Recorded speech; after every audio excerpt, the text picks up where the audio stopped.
আমাদের preparation almost শেষ। আমরা এখন 400 কিলোমিটার রাইডের জন্য এখানে অনেকেই চলে আসছে। নাহিদ ভাইকে দেখা যাচ্ছে, ওখানে আরিফিন ভাই আমাদের সাপোর্ট দিতে আসছেন, পেছনে দেখা যাচ্ছে পাগলাকে। তো সবাই মোটামুটি রেডি এখানে। আমরা আর কিছুক্ষণের মধ্যে শুরু করব। রাত প্রায় কটা, 2:45 বেজে গেছে না? 2:45 বাজে। আমরা 15 মিনিটের মধ্যে শুরু করে দিব।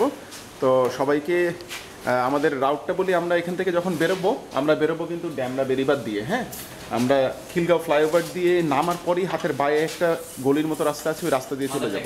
হ্যাঁ, এবং ওখান থেকে যাব যে সাপড়িয়ে। এখন বাজে সকাল 7:30। আমরা এখন ভৈরব ব্রিজে চলে আসছি, ভৈরব ব্রিজ ক্রস করছি।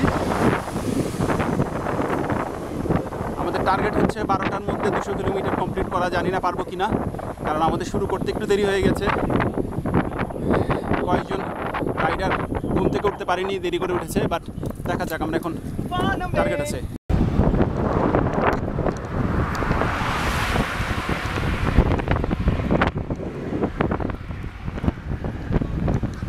আমরা এখন দেখতে পাচ্ছি সিলেটের কাছাকাছি পৌঁছে যাচ্ছি এবং এখানকার বন্যা পরিস্থিতি, শুধু হাইওয়েতে পানি নেই, আসলে সব জায়গায় দেখা যাচ্ছে পানিতে ডুবে গেছে।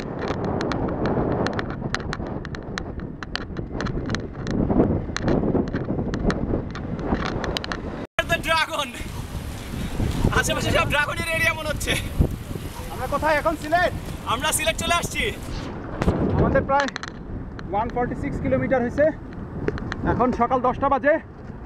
আমরা আশা করছি যে আমরা আরাম করেই দুপুর 12টার আগে শেষ করে ফেলতে পারবো 200 কিলোমিটার, অ্যান্ড দেন ব্যাক।